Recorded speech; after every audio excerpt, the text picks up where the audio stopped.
أمال لو فات شهر هيحصل ايه؟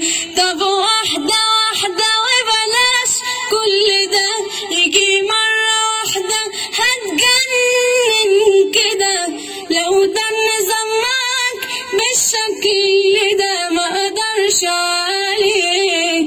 طب واحدة واحدة وبلاش كل ده يجي مرة واحدة هتجنن كده. لو ده النظام معاك بالشكل